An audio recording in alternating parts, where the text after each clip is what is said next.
आज के वीडियो में आप लोगों को बताने वाले हैं, अगर आपके पास mobile, fridge, motorcycle, TV, bike जिसको आप लोग बोलते हैं टीवी, ये सब चीज़ है तो आपको बहुत ज़रूरी है जान लेना। क्या जानना है क्या नहीं, आज की वीडियो में पूरा क्लियर करने वाले आप लोग को बताने वाले हैं। हर 10 साल में हमारे देश में जनगणना होती है, हर एक 10 साल में, और उसमें सब ये सब चीज़ पूछा जाता है कि आपके पास बाइक है, आपके पास घर पक्का, ये सब पूरा जानकारी इस वीडियो में बताने वाले हैं जो कि बहुत महत्वपूर्ण होगा, सारे लोगों के लिए ये महत्वपूर्ण होने वाला है। तो आप लोगों को जो है पूरी इन्फॉर्मेशन इस वीडियो में दे। सबसे पहले अगर चैनल पर आए हुए हैं तो फर्स्ट में आपको चैनल सब्सक्राइब कर लीजिए, समझ पा रहे वीडियो अच्छा लगा है तो, और वीडियो को लाइक कर दीजिए अगर अच्छा लगा है तो, समझ पा रहे हो।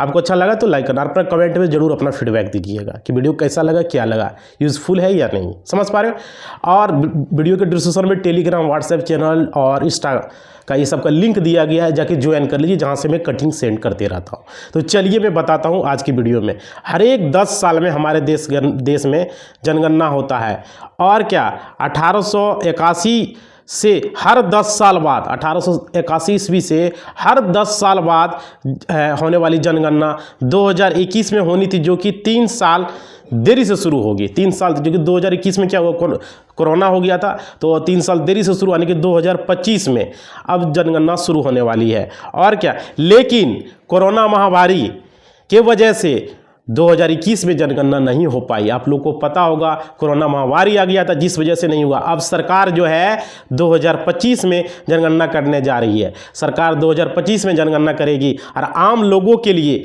जनगणना से जुड़ी कुछ खास महत्वपूर्ण जानकारियाँ जरूरी होनी चाहिए, जो कि आप लोग को हम बताने वाले हैं। जैसे घर में आपका हो गया mobile, TV, fridge, car, motorcycle है तो जरूर देखें जनगणना 2025 अगर आपके घर में है तो ये वीडियो को जरूरी देखना है, सारे लोग देखेंगे। कांग्रेस जातीय जनगणना करवाना चाहती थी, राहुल गांधी, कांग्रेस की सरकार जो है वो चाहती थी कि जातीय जनगणना हम कराएं, लेकिन देखिए इस पर क्या अपडेट है पूरा आगे हम बताने वाले हैं। सुप्रीम कोर्ट का भी जातीय जनगणना पर एक बड़ा फैसला आया, ये भी हम आगे वीडियो में आप लोग को बताएंगे कि क्या फैसला आया नहीं आया, इस वीडियो में क्लियर करने वाले हैं। और पहली बार डिजिटल जनगणना, इस बार जनगणना में 34 सवाल पूछे जाएंगे, जो कि इसमें मुख्य क्या अनाज है, ये सब सारा चीज़ पूछा जाएगा ये जनगणना में। और पहली बार जो है डिजिटल जनगणना, इस बार जनगणना में 34 सवाल पूछने का, आप लोग क्या खाते हैं क्या नहीं खाते हैं ये सब होगा, समझ पा रहे हो। और क्या, भारत के इतिहास में पहली बार जो है समय पर नहीं हुई जनगणना, समझ पा रहे हो। अब 12,000 करोड़ रुपया खर्च आएगा इस जनगणना कराने में सरकार को। कितना? 12,000 करोड़ रुपया करना होगा सरकार को। और पहली बार जो है ये जनगणना पर जो है इस तरह का डिजिटल जनगणना भारत में होने जा रहा है, समझ पा रहे हो। क्लियर जानकारी आ रहा है। और क्या, जातीय जनगणना हुई तो गिनी जाएगी मुसलमानों की भी जातियाँ। अगर जातीय जनगणना होगा तो मुसलमानों की भी जातियाँ गिनी जाएगी। 2025 में हो सकती है जनगणना, ये सब सवाल भी है। तो भाई बहुत इंपॉर्टेंट है, जरा समझोगे। और क्या, जनवरी 2025 के बाद जनगणना शुरू हो सकेगी, और सीमाएं सील करने की लगी है रोक। अभी सीमाएं को सील करने की रोक हट गया है, जिससे होता है ना कि एक राज्य का सीमा, उसको वहाँ पर रोक लगा दी है कि हाँ नहीं ये नहीं, तो वो रोक लगा हुआ। 31 दिसंबर तक रोक अभी हटा दिया गया है। राज्य बॉर्डर अभी बदल सकते हैं, आप इधर से उधर जो भी चीज़ है अभी कर सकते हैं। 31 दिसंबर तक रोक को भी हटा दिया गया है, समझ पा रहे हो।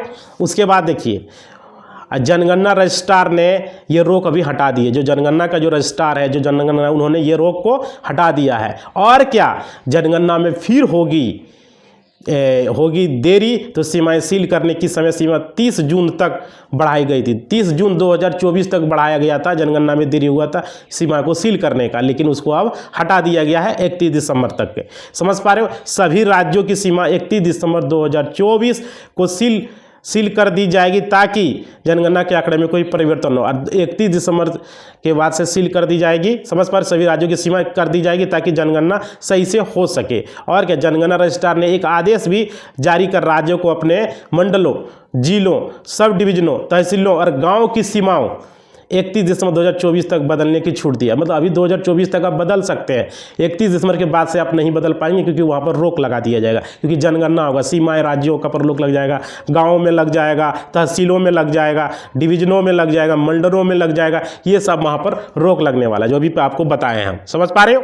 तो ये होने वाला है। जनगणना रजिस्ट्रार ने ये आदेश जारी कर दिया है। और क्या, दरअसल जनगणना शुरू करने की सरकारी सीमाएं सील करना पहली शर्त होता है। जनगणना जो किया जाता है कि एक राज्य का ये सीमा है, यहाँ तक है, तो सरकार का ही ये फैसला होता है ताकि सीमा को सील किया जा सके। ये जिला यहाँ तक है, वो जिला यहाँ तक है, ये राज्य यहाँ तक है, ये गांव यहाँ तक है, ये मंडल यहाँ तक है, ये प्रमंडल यहाँ तक है। समझ पा रहे हो? तो जनगणना करने का ये मकसद होता है। और क्या, अब 1 जनवरी 2025 के बाद से कभी भी जनगणना शुरू किया जा सकता है, यानी कि जनगणना जो भी होगा 1 जनवरी 2025 के बाद से होगा और कभी भी हो सकता है। और देश में पहली बार जो है डिजिटल जनगणना की तैयारी शुरू किया जा रहा है, जो कि फर्स्ट बार ये डिजिटल जनगणना होने जा रहा है। इस बार की जनगणना डिजिटल होगी और सेल्फ इम्यूरेशन ऐप का सहारा भी लिया जाएगा। सेल्फ इम्यूरेशन ऐप का सहारा लिया जाएगा इस जनगणना में। समझ पा रहे हो कितना महत्वपूर्ण भाई? जो लोग स्टूडेंट उसके लिए जरूरी है।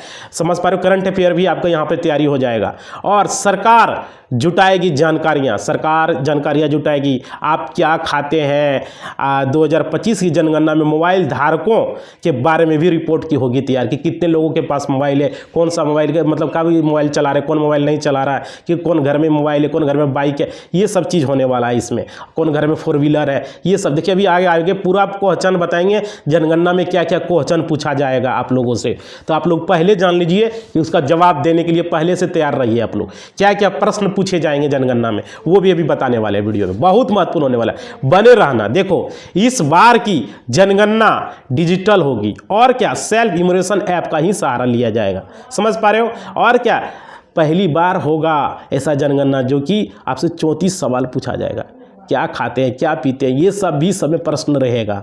समझ पा रहे हो? 34 सवाल पूछा जाएगा। देखिए जनगणना के जो 34 सवाल होंगे वो समझिए, कुछ प्रमुख सवाल आपको हम बता दे रहे हैं। बोले कि वीडियो में बने रहोगे तो पता चल जाएगा भाई। तो सुनो क्या क्या सवाल है। देखो पहले पूछा जाएगा आपको घर में कौन सा अनाज खाते हैं, फर्स्ट क्वेश्चन। सेकेंड क्वेश्चन पूछा जाएगा खाना पकाने के लिए किस ईंधन का उपयोग करते हैं। आप खाना अगर पकाते हैं तो किस ईंधन का उपयोग करते हैं, लकड़ी का, कोयला का, गैस का, है बरे गोठाई का। समझ पा रहे? ये पूछा जाएगा। उसके बाद देखिए पूछा जाएगा कि पीने के पानी का स्रोत आपका कहाँ है, मतलब पीने का जो पानी आप पीते हैं वो कहाँ से आपको मिलता है, चापाकल, कुआं से, नदी से, या सरकारी नल से होता है ना, बिहार में भी चल रहा है नल जल योजना, उससे, या आपका अपना खुद का मोटर पंप है उससे। समझ पा रहे? बहुत सारे लोग बोरिंग कराए हुए हैं, तो पीने का पानी का कहाँ से स्रोत आपको मिल रहा है, ये भी सवाल इस जनगणना में आपसे पूछा जाएगा। और क्या, घर में बिजली की सुविधा का स्रोत क्या, घर में बिजली आपको कैसे मिल रहा है, किस तरह का। सरकार बहुत सारे राज्य में सरकारी बिजली 200 यूनिट 300 यूनिट मिल रहा है, बिहार में तो अपना ले रहे हैं जोड़ के, बिजली किस तरीके से मिल रहा है आपको। समझ पा रहे हो? तो वो पूछा जाएगा। और बाद पूछा जाएगा शौचालय की स्थिति क्या है, शौचालय जो आपको मिला किस तरह का शौचालय है, सरकारी मिला है, अपना खुद का बना है, किस तरह शौचालय की स्थिति क्या है। समझ पा रहे? ये प्रश्न आपसे पूछा जाएगा। उसके बाद देखिए क्या क्या पूछा जाएगा, नहाने की सुविधा उपलब्ध है या नहीं। आपको नहाने के लिए, जैसे होता है ना बहुत लोग कुआं पे गांव में नहाता है, कुआं है या नहीं, या कोई चापाकल पे नहाता है, सरकारी चापाकल है, कोई नल जल योजना का है, तो उस तरह से प्रश्न पूछा जाएगा नहाने की सुविधा उपलब्ध है या नहीं। समझ पा रहे हो? और पूछा जाएगा गंदे पानी का निकास कहाँ होता है, बहुत सारे लोग गंदे पानी का निकास है, वो पूछा जाएगा। समझ लीजिए, क्लियर। उसके बाद देखिए क्या आपके पास साइकिल, स्कूटर, मोटरसाइकिल, मोबाइल है, ये भी पूछा जाएगा जनगणना में। भाई समझ लो, प्रश्न का जवाब ध्यान से देना। उसके बाद पूछा जाएगा क्या आपके पास कार, जीप, वैन है, आपके पास 4 व्हीलर है, या कोई जीप है, कोई कार है, कोई मारुति है, कोई भी 4 व्हीलर है, 2 व्हीलर, 3 व्हीलर, 4 व्हीलर, ये प्रश्न भी पूछा जाएगा आपसे। समझ पा रहे हो? उसके बाद देखिए कम्युनिकेशन के लिए कौन सा मोबाइल का उपयोग आप करते हैं। बात करने के लिए होता है ना कि नॉर्मल फ़ोन होता है, एक मोबाइल फ़ोन होता है स्मार्टफोन, तो कौन सा मोबाइल का आप उपयोग करते हैं। मतलब बहुत सारे लोग होता है ना कि नॉर्मल फ़ोन यूज करता है, बहुत सारे लोग स्मार्टफोन यूज करता है, तो कौन सा मोबाइल यूज कर रहे हैं, ये भी ये जनगणना में आपसे पूछा जाएगा। और क्या, इसमें पूछा जाएगा आपसे, जैसे देखिए यहाँ पे पूछा जाएगा कि आपका घर पक्का है या कच्चा है, ये भी पूछा जाएगा। समझ पा रहे हो? किस तरह का घर है, बहुत सारे लोग होते हैं ना हमने पक्का है, ढलैया है। और पूछा जाएगा घर में रहने वाले सदस्यों की संख्या कितनी है, घर में जो सदस्य रह रहे हैं वो कितने हैं, कितने मेंबर है टोटल। पूछा जाएगा परिवार का मुखिया कौन है आपका। समझ पा रहे हैं, मेन मुखिया कौन है परिवार का। और देखिए जाति संबंधित आधारित SC ST जो और अन्य, ये जो जनगणना होता, पहले जो जनगणना होता था उसमें सिर्फ SC ST का जनगणना होता था, मतलब उसका पूछा जाता था कि ये कितनी संख्या है, मतलब जाति आधारित जनगणना जो होता था सिर्फ ST ST का होता था, बाकी पिछड़ा वर्ग और अन्य पिछड़ा वर्ग और आपका जनरल का, ये सब का नहीं होता था। तो इसके बारे में भी आगे हम बताने वाले हैं, वीडियो में बने रहिएगा। समझ पा रहे हो? चलिए आगे देखिए, हर व्यक्ति का एक ID नंबर मिलेगा। जैसे आपका जनगणना हो गया तो आपको प्रत्येक व्यक्ति को एक ID नंबर दिया जाएगा, जो कि डिजिटल जनगणना में दिया जाएगा, ताकि एक आदमी का 2 बार जनगणना ना हो। जैसे आधार कार्ड एक आदमी का एक ही बार होता है, उसी तरह से आपको ID नंबर दिया जाएगा। समझ पा रहे हो? तो ये प्रमुख चीज़ होगा आपको इसमें। और क्या, जाति आधारित जनगणना को लेकर जो विवाद चला, सरकार ने जनगणना फॉर्म शामिल नहीं किया, जनगणना में केवल SC ST पिछड़े वर्ग, ST SC पिछड़े वर्ग अन्य शामिल किया गया। जनगणना के प्रत्येक के प्राणक के पास 150 परिवारों की जानकारी जुटाने का लक्ष्य रखा जाएगा। प्रत्येक आदमी को 150 परिवार का जनगणना करना है। और क्या, प्रत्येक परिवार सदस्यों की संख्या, जाति, लिंग और अन्य आवश्यक जानकारी, क्या क्या, जाति, लिंग और अन्य आवश्यक जानकारी, सदस्यों की संख्या, ये सब दिया जाएगा। इसके लिए उसे 150 घर का करना होगा जनगणना, जिस आदमी को दिया जाएगा, और उसको 25,000 रुपया दिया जाएगा जनगणना। 150 घर का जनगणना करेगा, 150 परिवारों का, तो उसको 25,000 का जो है उसको मिलेगा पैसा। समझ गए हो? जो आदमी करेगा, घर घर जाके करना है, 150 परिवारों का। समझ पा रहे हो? उसके बाद समझिए आगे क्या है, जाति जनगणना पर आ गया सुप्रीम कोर्ट का फैसला। अब जो है केंद्र सरकार पाले में गेंद खेल रहा है इसमें।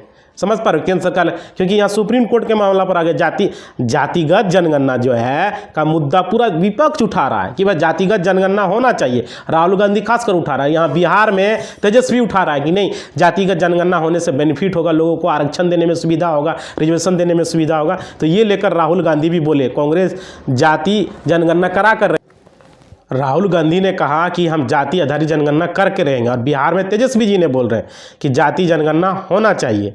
समझ पा रहे? तो देखिए आगे क्या होता है, सरकार का क्या फैसला होता है। लेकिन बीजेपी इसके पक्ष में नहीं है। आज जाति जनगणना का मुद्दा जो पूरा विपक्ष उठा रहा है कि जाति जनगणना होना चाहिए, लेकिन यहाँ बीजेपी वाले नहीं करना चाह रहे हैं। तो देखिए इसमें क्या है, उच्चतम न्यायालय ने कहा हम इसमें हस्तक्षेप नहीं कर सकते हैं। किसने? सुप्रीम कोर्ट ने। सुप्रीम कोर्ट ने बोला कि हम इस पर हस्तक्षेप नहीं कर सकते हैं, जाति आधारित जनगणना, उस पर जो है सरकार का फैसला होगा। समझ पा रहे हो? सुप्रीम कोर्ट ने कहा जाति जनगणना पर सुनवाई से इनकार किया, और याचिकाकर्ता ने जनसंख्या के आंकड़े की जल्द गणना करने की मांग की थी। जिसने फाइल किया था, PIL फाइल किया था, उसने मांग किया उसका कि नहीं भाई कितना आंकड़ा है, हमको बताइए कौन सा जात का कितना % है, क्या है हमारे देश में।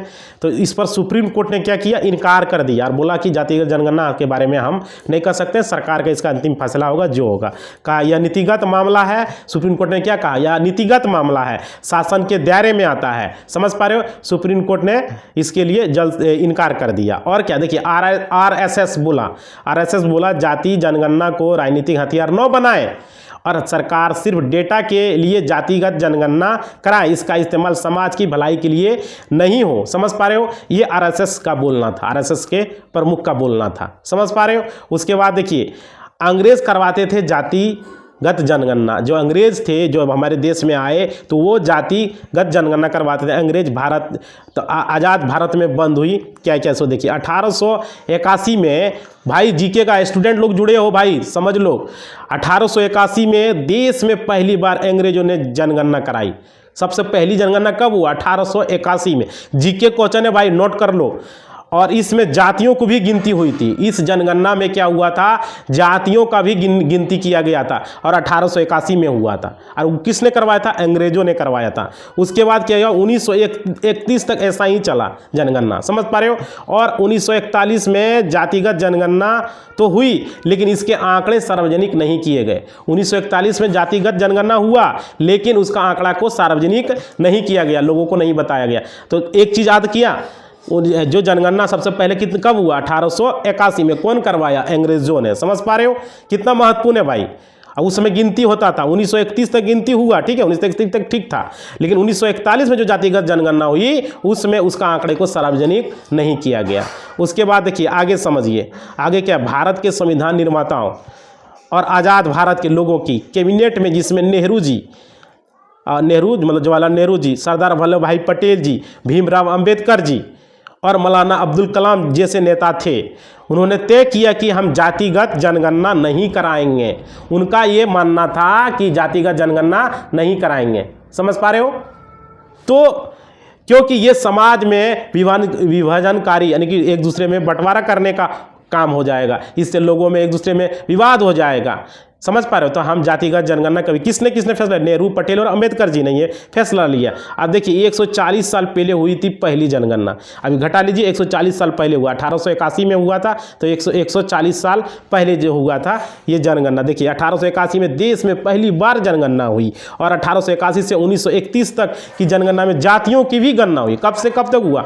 1881 से 1931 तक जातिगत जनगणना हुई और उसका गिनती भी होता था, आंकड़े भी सार्वजनिक किए जाते थे। लेकिन 1941 में जातिगत जनगणना हुई लेकिन आंकड़े जारी नहीं किए गए। समझ पा रहे? और क्या 1951 में सिर्फ 1951 में, भाई जीके क्वेश्चन है समझ लेना, 1951 में सिर्फ SC ST की जातिगत जनगणना हुई थी। 1951 में किसकी जातिगत जनगणना 1951 में हुई? सिर्फ SC ST की हुई थी, बाकी पिछड़ा वर्ग और जनरल वालों का नहीं हुआ था। समझ पा रहे हो? क्लियर? उसके बाद देखिए, आप देखिए यहाँ पे जातिगत जनगणना सबसे एक नंबर अभी कौन सा राज्य चल रहा है? बिहार राज्य।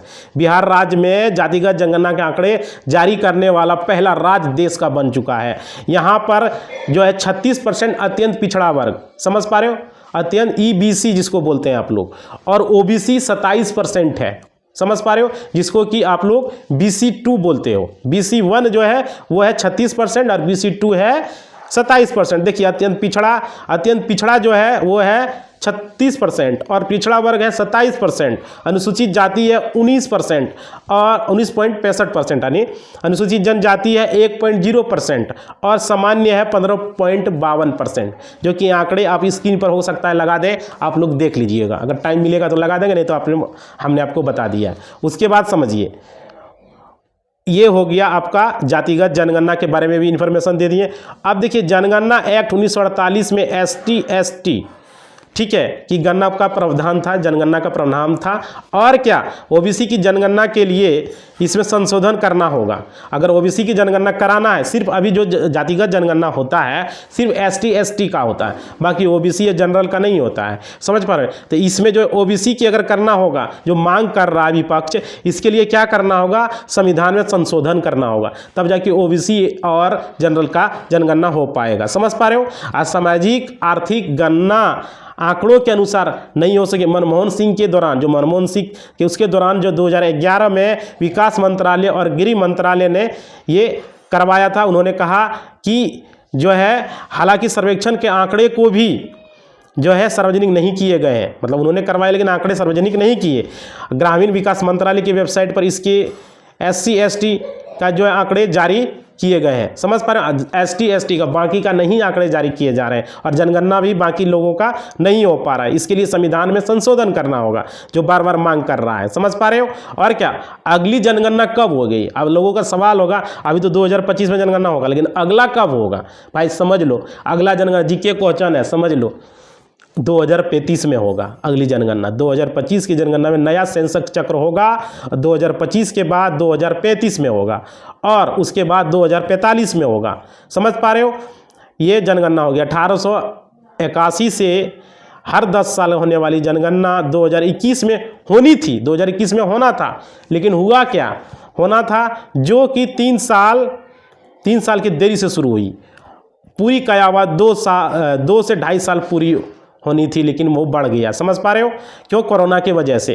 तो ऐसे में इस डेटा को 2031 तक सीमित करना तार्किक नहीं होगा।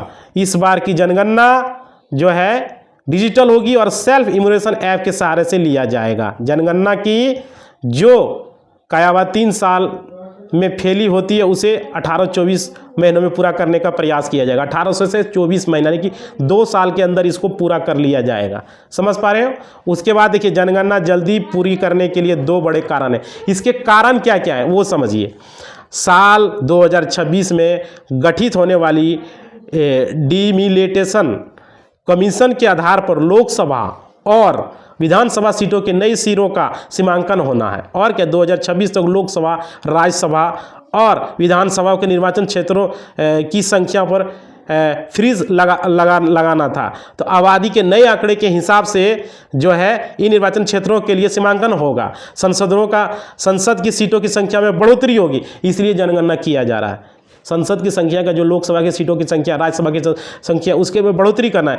इन बड़ी सीटों के हिसाब से महिलाओं को लिए लोकसभा व विधानसभा में 1/3 सीटें आरक्षित की जाएगी। समझ पा रहे हो? इसके लिए ऐतिहासिक विधेयक सितंबर 2024 में पारित किया जा चुका है, 2023 में पारित किया जा चुका है, और इसके लिए जो है महिलाओं को वहाँ पर सीट मिलने वाला, इसलिए जनगणना होना जरूरी है। और जनगणना से क्या होगा हासिल, इसे भी जान लीजिए। जनगणना से क्या क्या लाभ होने वाले हैं। देखिए, राज्य में किस जाति की कितनी आबादी है, पहला पॉइंट।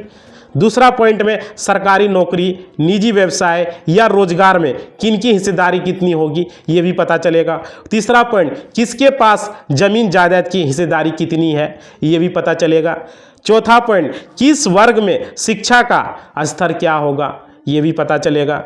उसके बाद देखिए, किस समाज में, पांचवा पॉइंट, किस समाज में कितने लोग दूसरे राज्य या दूसरे राज्य में रह रहे हैं, अपने राज्य या दूसरे राज्य में रह रहे हैं, दूसरे देशों में रह रहे हैं, ये सब जनगणना से पता चलेगा। समझ पा रहे हो? जनगणना से ये सब हासिल होगा। और क्या, देखिए, पहले प्रशासनिक सीमाएं होंगे फ्री, जो भी प्रशासनिक सीमाएं होंगे उसको फ्रीज किए जाएंगे। 31 दिसंबर 2024 तक सभी जिलों और गाँव की सीमाओं को क्या किया जाएगा, फ्रीज कर दिए जाएंगे। फ्रीज मतलब बंद कर दिए जाएंगे सीमा को इधर उधर का। और क्या, ताकि जनगणना में कोई बदलाव न हो, जनगणना में किसी तरह का। और फिर डिजिटल फॉर्म भरने की सुविधा होगी। समझ पा रहे हो? डिजिटल फॉर्म भरने की सुविधा की मकान की गिनती के बाद लोगों को जानकारी दूसरे चरण में ऑनलाइन फॉर्म में दर्ज करनी होगी। समझ पा रहे हो? और इसमें 34 प्रकार के प्रश्न पूछे जाएंगे, जो कि पहले भी आप लोग को हम बताए हुए हैं। हर एक घर में जनगणना करने जाएगा तो समझ पा रहे हो, बहुत सारा चीज़ में पूछा जाएगा। आप कौन सा ईंधन उपयोग कर रहे हैं, क्या पानी पी रहे हैं, क्या शौचालय की सुविधा है, वाहन की उपलब्धता क्या, 2 व्हीलर 4 व्हीलर, ये सब प्रश्न भी आप लोगों से पूछा जाएगा। कहाँ नहा रहे हैं, और इसमें आपको एक ID number, unique ID number मिलेगा। और क्या, अरे वो नंबर से एक आदमी का एक ही बार जनगणना होगा। अब देखिए, बैंक खातों की जानकारी इसमें नहीं लिया जाएगा। पहले बैंक खाता का लिया जाता, अब नहीं लिया जाएगा। और समझिए, इसमें जनगणना में आप लोग को क्लियर हो जाएगा। भाई बैंक की डिटेल किसी को नहीं देना, क्योंकि क्लियर कर दिए इस वीडियो के माध्यम से। हर प्रगणक के पास 150 घर का होगा जनगणना करने का, एक आदमी को दिया जाएगा, उसको 150 घर का करना होगा। जनगणना में प्रगणक को 150 घरों की जानकारी जुटानी होगी। हर घर में रहने वाले लोगों की संख्या, जाति, लिंग और अन्य आवश्यक जानकारी को डिजिटल फॉर्म में भरना उनकी जो है जिम्मेदारी होगी। इस बार डिजिटल प्रक्रिया होने के कारण रिपोर्ट जल्द तैयार की जाएगी, और इसके लिए उसे 25,000 रुपया दिया जाएगा। 150 घर करेगा, 25,000 मिलेगा। और देखिए, देश में शुरू हुई जानवरों की, अब तो ये हो गया मनुष्यों की, अब जानवरों के बारे में बताते हैं। ठीक है, थोड़ा सा पानी पी ले रहे हैं, मुंह तक को सूख रहा है, थोड़ा सा लाइक कर दो, लाइक कर दो। समझ पा रहे? वीडियो अच्छा लगा है तो लाइक करोगे।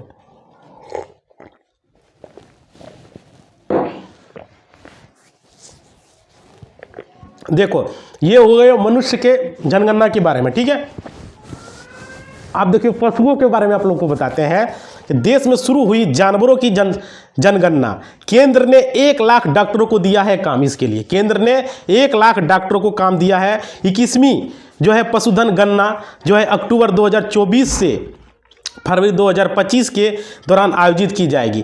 फरवरी 2025 के इसके पशुओं का जो है जनगणना चालू है, चल रहा है इसका जनगणना, और इसके लिए 200 करोड़ रुपया जो है खर्च किए जाएंगे। केंद्र के द्वारा 200 करोड़ रुपया खर्च किया जाएगा। पशुओं का इसमें गिनती का काम होगा, पशु का जो भी है उसका गिनती किया जाएगा, और इसका जो है अगले साल रिपोर्ट यानी कि 2025 में इसका रिपोर्ट दिया जाएगा। समझ पा रहे हैं? और क्या, केंद्र सरकार ने लॉन्च की महामारी निधि परियोजना और 21वीं पशुधन जनगणना, ये केंद्र सरकार के द्वारा लॉन्च किया गया है। केंद्रीय मत्स्य पालन, पशुपालन और डेयरी मंत्री राजीव रंजन सिंह ने शुक्रवार को 21वीं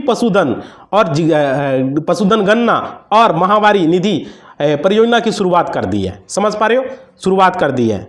तो ये जो है आप लोग को यहाँ पे इस वीडियो के माध्यम से हमने आप लोग को क्लियर कर दिया है कि जनगणना कितना जरूरी है, क्या क्या सवाल पूछा जाएगा, कितना महत्वपूर्ण वीडियो था। थोड़ा सा लॉन्ग है भाई, लेकिन जानकारी है, तो आप लोग सोच समझ के अपना जनगणना में फॉर्म भरेंगे। 34 सवाल आपसे पूछेंगे, क्या क्या सवाल पूछेगा इस वीडियो के माध्यम से हमने क्लियर कर दिया है। तो आप लोग को अगर वीडियो अच्छा लगा है, अगर अच्छा लगा है तो ही लाइक करना भाई, ज़बरदस्ती नहीं है। वीडियो अगर अच्छा लगा होगा, यूजफुल होगा तो वीडियो को लाइक कर देना, और नए जुड़े हुए हो तो चैनल को सब्सक्राइब कर देना। समझ पा रहे हो? और वीडियो को लाइक थोड़ा बढ़ा देना अगर अच्छा लगा है, तो नहीं लगा है तो नहीं करना, ज़बरदस्ती नहीं है। और कमेंट बॉक्स में अपना फीडबैक देना, ये वीडियो कैसा लगा, क्या लगा, यूजफुल था या नहीं। तो आप लोगों के लिए इसी तरह से मॉर्निंग में 7 से 8 के बीच में आपको आ जाएगा। अगर 7 बजे नहीं आ रहा है तो समझ लो 8 बजे आएगा, 7:30 बजे आएगा, 8 के अंदर आपको वीडियो आ जाएगा। आप लोग तैयार रहिएगा मॉर्निंग में। और इवनिंग में शाम को 6 बजे कोर्ट से रिलेटेड, जमीन रिलेटेड, क्रिमिनल केसेस से रिलेटेड वो आएगा इवनिंग में, शाम को 6 बजे। और मॉर्निंग में 7 से 8 के बीच में आपको मिल जाएगा। समझ पा रहे हो? तो आप लोग सारे लोग तैयार रहिएगा मॉर्निंग में 7 से 8 के बीच में। मैंने प्रीमियर कर दूंगा 5-10 मिनट पहले, जो भी होगा। तो आप लोग जरूर देखिएगा और कमेंट बॉक्स में अपना फीडबैक दिएगा वीडियो कैसा लगा। और टेलीग्राम और व्हाट्सएप चैनल, इंस्टा जो भी है, फेसबुक, लिंक दिया हुआ डिस्क्रिप्शन में, जाके ज्वाइन कर लो आप लोग। समझ पा रहे हो? तो ज्वाइन कर लेना, और वहाँ पर कटिंग वुटिंग सेंड करते रहता हूँ मैं। समझ पा रहे हो? तो जरूर ज्वाइन करना भाई। तो YouTube पर देख रहे हो तो चैनल को सब्सक्राइब कर दो और वीडियो को लाइक कर दो। अगला वीडियो बहुत जल्दी मिलने वाला है। धन्यवाद। इसी बात के साथ अपना वाणी को हम विराम देते हैं। धन्यवाद।